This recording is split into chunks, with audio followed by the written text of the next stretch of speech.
आणि हे बरोबर सुरतला जाणं वगैरे ही कन्स्परसीच आहे, यात काही वाद नाही. असं आणि अगदी फोन करून बोलवणे, सगळे एका ठिकाणी येणे, गुजरात बॉर्डरपर्यंत सगळं लपवून ठेवणे, म्हणजे याचा अर्थ हे काही ना काही शिजत होतं. नक्कीच नक्कीच. तुम्हाला वाटतं काही ना काही शिजत होतं? मला काय आवडेल. चला पण आता मला सांगा, उद्धव ठाकरेंची ताकद कमी झाली?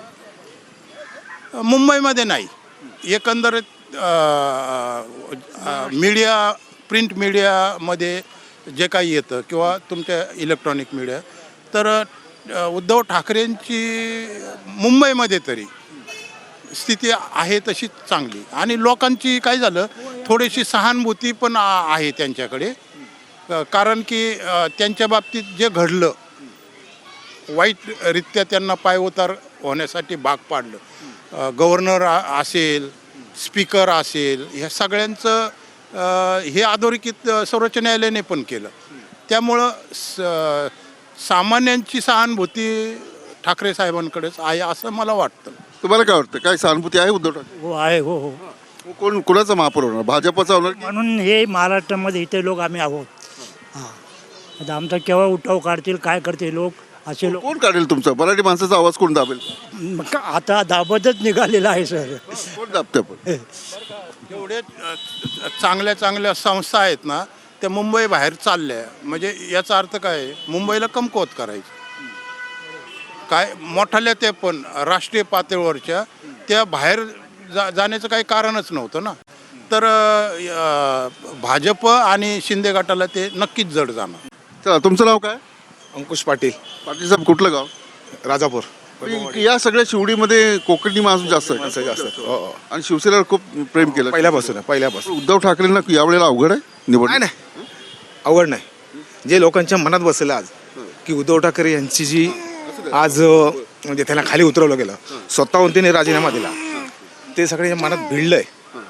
आणि तेच पुढं लोकांच्या मनात तेच मतदानामध्ये त्याची नोंद. मी जिथे एक व्यक्ती होते त्यांना विचारलं की ठीक आहे, मराठी माणसाला वाटतं शिवसेनेवर उद्धव ठाकरेवर अन्याय झाला, सहानुभूती आहे, पण उत्तर भारतीय मतदार जो आहे किंवा गुजराती मतदार जो आहे तो भाजपच्या बाजूने आहे, मग महापौर कसा होईल? या शिवडीमध्ये तरी उत्तर भारतीय जरी असले तरी ते पहिल्यापासून हे मतदार हे शिवसेनेचेच आहेत. गुजराती जरी असले तरी त्यांच्यामध्ये कधी भेदभाव झाला नाही. शिवडीमध्ये म्हणा, मुंबईमध्ये म्हणा, गुजराती उत्तरवर्ती असं कधी झालं नाही. हे आत्ताच चालू झालं, जेव्हा BJPचं हे जेव्हा राजकारण करतात काहीतरी, त्याच्यामुळे झालेलं आहे हे. बाकी होत नाही असं. आता एकनाथ शिंदेचं काम कसं वाटतं तुम्हाला? एकनाथ शिंदे चांगलेच होते, शिवसैनिक होते, पण ते गेल्यानंतर मनातून उतरले ते शिवसैनिकांच्या लोकांच्या. त्याच्यामुळे त्यांचं काम किती केलं, काय किती केलं तो बघत नाही. काम सगळेच करतो, हे करत नव्हते का? ते सरकार असताना करत नव्हतं, ते पण करत होते ना, तेच पुढे नेत आहेत. चला, खूप खूप धन्यवाद. आणखी काही प्रतिक्रिया आपण घेतो. ताई नमस्कार. काय नाव तुमचं? वनिता संपूर्ण नाव काय? वनिता विष्णू आरवंदेकर, कुठलं गाव तुमचं? मालवण. उद्धव ठाकरे माहिती आहे नाव? त्यांच्यामुळे तर सगळं चांगलं होतंय. उद्धव ठाकरेवाले म्हणून शिवसेना आहे म्हणून तर माणसं आहेत. शिवसेनेचे 2 गट पडले, एकनाथ शिंदे गेले, उद्धव ठाकरे. पण आम्ही तर असं करून उद्धव ठाकरे यांनाच ओळखतो, बाकी कोणाला एवढा जास्त नाही ओळखत, पण उद्धव ठाकरे यांनाच ओळखतो फक्त. बाबू वालकर, बाबू वालकर, कुठलं गाव सर? कोकण, कोकणमध्ये कुठे? रत्नागिरी. रत्नागिरीमध्ये. काय एकनाथ शिंदे का फुटले? हा? एकनाथ शिंदे का फुटले? तो गद्दार आहे, तो गद्दार आहे तो. कसं काय त्यांनी उठाव केला? आता उद्धव ठाकरे त्यांचं ऐकतच नव्हते. तो आता शेने उद्धव ठाकरे, आदित्य ठाकरे, म्हणजे असं वेळ होता की त्यांचं कुणाचंच ऐकत नव्हते. 100 पत्र लिहा तरी त्याला उत्तर. तुम्ही तुमच्याकडे काय प्रूफ आहे? तुम्हाला माहिती आहे? ते बोलतात ना. पण ते आरोप कोण का पाहिजे? तुम्ही पाहिलं का? तुम्ही बघता का? तुम्ही पाहिलं का?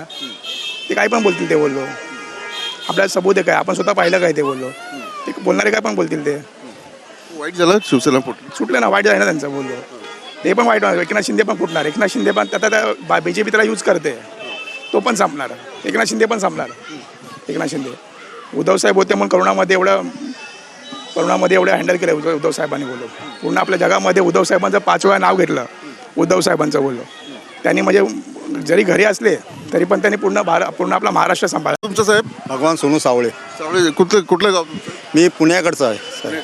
मुंबईत किती वर्षापासून? मला बचपनच गेलं सगळं, म्हणजे लहानपणापासून. शिवसेना कशी वाढली हे सगळं म्हणजे सगळं आम्हाला माहिती आहे. बाळासाहेब ठाकरेपासून आमच्याकडे बहुतेक आमचे बनबावडी सुधार कमिटी आहे ना, त्यापासून आमच्याकडे कामाचे जोर एवढा लावला आहे की साहेबांनी म्हणजे हेच नाही उद्धव बाळासाहेब ठाकरे हे उद्धव ठाकरेंना शिवसेना चालवता आली नाही असा आरोप भाजप करते. नाही, ते- म्हणजे ते काँग्रेसच्या लावणीला बांधले गेले. कमळाबाई सावरकरांविषयी त्याचं काही हेच नाही करायचं. फक्त काय माहिती आहे आम्हाला बाळासाहेब ठाकरेंचं आमचं हेच आहे की उदाहरण म्हणजे काय माहिती आहे आमच्याकडे ईडी आणि हे लावले ना बहुतेक जणांनी त्यासाठी आम्हाला ते गद्दार लोकांना आम्हाला काय त्यांच्याशी काय हेच करत नाही.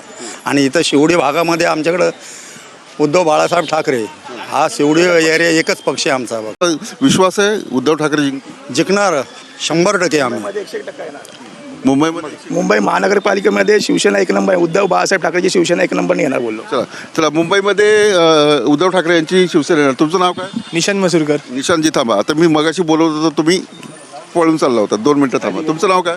रवींद्र शिंदे माझं नाव आहे. मी अचानक आलो आहे. रवींद्र मी येणार आहे तुम्हाला माहिती आहे का? मी तो यांना फोन केला नाही आहे. मी थेट लोकांमध्ये जातो, लोकांशी बोलतो, नमस्कार करतो, काका मामा दादा सगळ्यांना भेटतो आणि त्यांच्या मनाचा कौल घेतो. हे हे हे काय पण हे काय मला तर सोनं आवडत नाही. मी अंगठी पण घालत नाही. का एवढं प्रेम काय? मला आवड आहे पहिल्यापासून सोन्याची, त्यामुळे मी वेअर करतो सोनं. अशी भीती वाटत नाही कोणी? नाही मेहनतीच आहे, भीती नाही वाटत. बोलताना उद्धव ठाकरे यांचं काम जे होतं लॉकडाऊनमध्ये भाजप असं म्हणतं की ते घरीच बसून होते, काहीच करत नव्हते. घरी बसून होते तर मग बाकीची कामं कशी होत होती? जर साहेब घरी बसले होते तर बाकीची कामं कशी होत होती समजलं. घरात बसून साहेबांनी सगळं नियोजन केलं आणि हे कोविड जे आपल्या आटोक्यामध्ये आलेलं आहे हे चांगल्या पद्धतीमध्ये केलेलं आहे साहेबांनी. आणि BJPचं काम आहे, बोलायचंच काम आहे फक्त, बाकी काय नाही. तुम्ही बघता तर सध्या ॲडव्हर्टायझिंगला किती खर्च चालला आहे, या गोष्टीला खर्च त्या गोष्टीला पण काय नाही. सध्या तरी BSTच्या बसेसवरती दिला की समजा 1500 कामं होती, आता 800 कामं करण्यात आली, बाकीची पेंडिंगमध्ये आहे समजलं. कोण बघायला गेलं आहे कामं झालेली की नाही झालेले? जे मी आता जे उल्लेख केला जाहिरातीवर खर्च आहे, हे जाहिरात बघूनच लोकांचं मत जे आहे ना ते बदलू शकतं ना.